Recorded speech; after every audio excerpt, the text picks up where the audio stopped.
Welcome back guys, welcome to my YouTube channel the cricket review. तो भाई कल India और न्यूजीलैंड का थर्ड ओडीआई था जो कि सीरीज डिसाइडर था, क्योंकि दोनों ही टीमें एक एक मैच जीतकर सीरीज में बराबरी कर चुकी थी। और कल का मैच दोनों ही टीमों के लिए बहुत ही ज़्यादा इंपॉर्टेंट था, खास तौर पर टीम इंडिया के लिए, क्योंकि टीम इंडिया जो है वो कभी भी न्यूजीलैंड से इंडिया अपने घर पर ओडीआई सीरीज नहीं हारी है। तो इंडिया के लिए एक बहुत बड़ा मौका था कि ये जो रिकॉर्ड है उसको बरकरार रखने का। तो भाई जो टॉस है वो टीम इंडिया ने जीता और गेंदबाजी करने का फैसला किया। तो भाई मेरे हिसाब से इंडिया के लिए एक अच्छा टॉस था, क्योंकि इंडिया ने अभी तक बहुत ही कम टॉसेस जो हैं वो जीते हैं और इंडिया जो है चेस के दौरान और भी ज़्यादा खतरनाक हो जाती है। तो इंडिया के लिए एक अच्छा टॉस था जो कि टीम इंडिया जीत गई।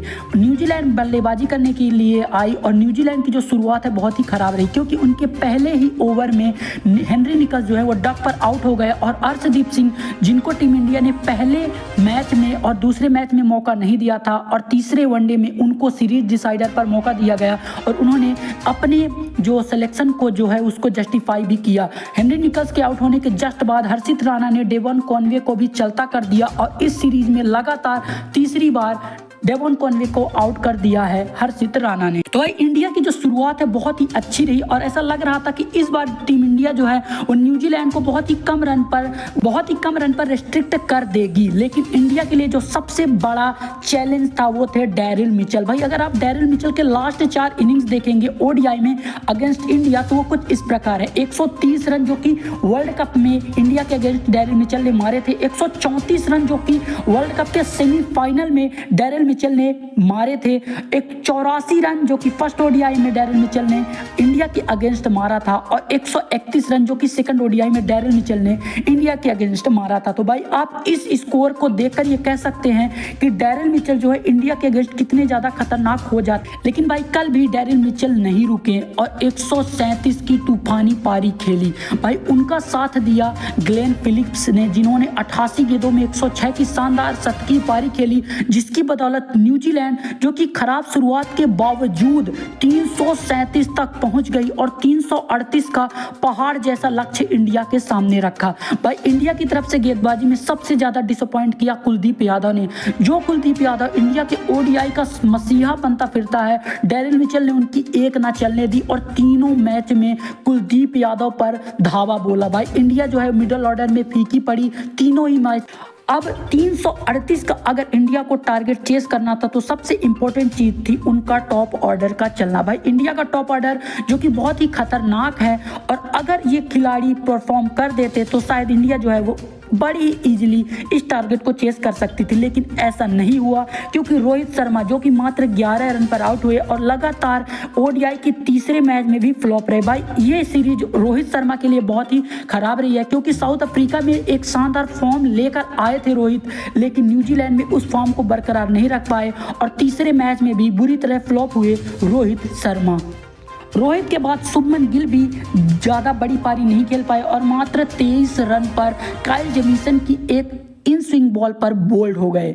उसके बाद श्रेयस अय्यर और फिर केएल राहुल। भाई कोई भी टॉप ऑर्डर या फिर मिडिल ऑर्डर का बल्लेबाज नहीं चला और बैटिंग ऑर्डर है वो कोलैप्स हो गया। अब इंडिया को 338 का जो रन चेज है वो लगभग नामुमकिन था, क्योंकि आपके टॉप ऑर्डर में कोई भी बल्लेबाज नहीं चला था। सिर्फ एक बंदा था जो कि अभी भी क्रीज पर मौजूद था, वो थे विराट कोहली। भाई विराट कोहली थे तो बहुत सारे फैंस की जो उम्मीदें हैं अभी भी जिंदा थी, क्योंकि उनको पता था कि विराट कोहली जो है वो रन चेस में कितने ज्यादा खतरनाक हो जाते हैं।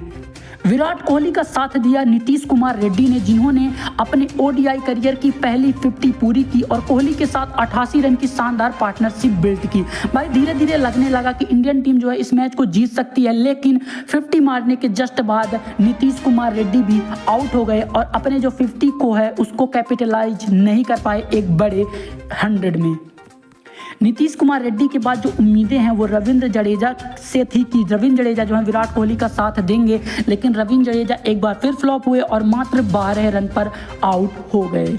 उसके बाद भाई ऐसा लग रहा था कि जो इंडिया इंडियन फैंस की जो होप है वो खत्म हो रही है, क्योंकि विराट कोहली तो एक साइड से खेल रहे थे लेकिन दूसरी साइड से कोई भी खिलाड़ी उनका साथ देने को तैयार नहीं था। लेकिन अब आए बल्लेबाजी पर हर्षित राणा। भाई जब हर्षित राणा के नाम की बात होती है तो बहुत ज्यादा ट्रोलिंग इस खिलाड़ी को सहने को पड़ी है, क्योंकि कहा जाता है कि ये केकेआर कोटा से आए हैं, गौतम गंभीर से इनके रिलेशन अच्छे हैं, इसलिए ये इंडियन की टीम में शामिल है। लेकिन भाई मेरे हिसाब से हर्षित राणा ने परफॉर्मेंस भी बहुत ही अच्छी दी है और ये बंदा डिजर्व करता है इंडियन टीम में खेलना, और कल भी हर्षित राणा ने वो प्रूफ कर दिया। भाई कोहली के साथ हर्षित राणा ने 99 की पार्टनरशिप की, जिसमें हर्षित राणा ने अपने करियर की पहली 50 पूरी की, वो भी एक शानदार स्ट्राइक रेट के साथ ही कोहली ने भी अपने करियर की 54वीं ओडीआई सेंचुरी पूरी की और ओवरऑल कोहली ने 85 सेंचुरी जो है अपने क्रिकेट करियर में मार ली हैं और मात्र 15 रन दूर हैं अपने 100 शतकों से।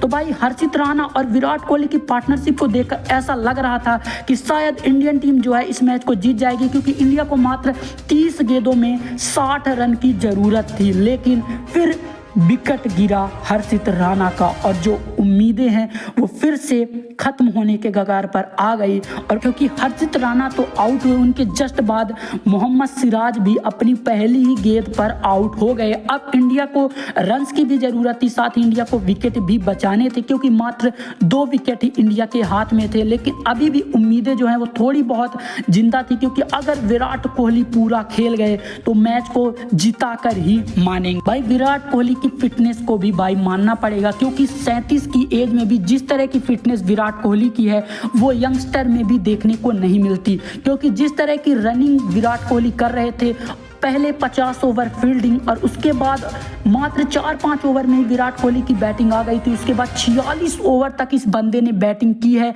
और विराट कोहली 124 रन बनाकर आउट हो गए और इंडियन टीम जो है वो इस मैच को हार गई, साथ ही इस सीरीज को भी हार गई। लेकिन भाई विराट कोहली लास्ट तक लड़ा और पूरी जी जान लगा दी इंडिया को जिताने में, लेकिन साथ नहीं मिला टॉप ऑर्डर का और मिडल ऑर्डर का। यही कारण था कि टीम इंडिया जो है इस मैच को 41 रनों से हार गई और न्यूजीलैंड पहली बार इंडिया के ही घर पर ओडीआई सीरीज हराने में कामयाब रही। भाई इस सीरीज में इंडिया को बहुत सारे जो पजल्स हैं उनको सॉल्व करना होगा कि क्या कुलदीप यादव अकेले टीम इंडिया में स्पिनर्स के तौर पर जगह बनाते हैं, क्या एक और स्पिनर की इंडिया को नीड है। ये बात जरूर है कि जसप्रीत बुमराह और हार्दिक पांड्या जो हैं वो इस सीरीज में नहीं थे और शायद T20 वर्ल्ड कप के बाद जब 6 महीने बाद टीम इंडिया ओडीआई सीरीज खेलेगी तो क्या हार्दिक पांड्या और जसप्रीत बुमराह के आने से जो इंडिया की जो कमियां हैं वो पूरी हो जाएंगी, ये तो नहीं पता। लेकिन इंडिया जो है इस सीरीज को हार कर बहुत सारे जो सवाल है वो छोड़कर जा रही है। तो भाई आप बताइए इंडिया की हार का जो सबसे बड़ा कारण है वो कौन था। विराट कोहली की 124 रन की पारी आपको कैसी लगी वो भी आप हमें कमेंट बॉक्स में बता सकते हैं। अगर आपको हमारी वीडियो पसंद आई, वीडियो को लाइक करें, चैनल को सब्सक्राइब करें। तब तक के लिए धन्यवाद। जय हिंद।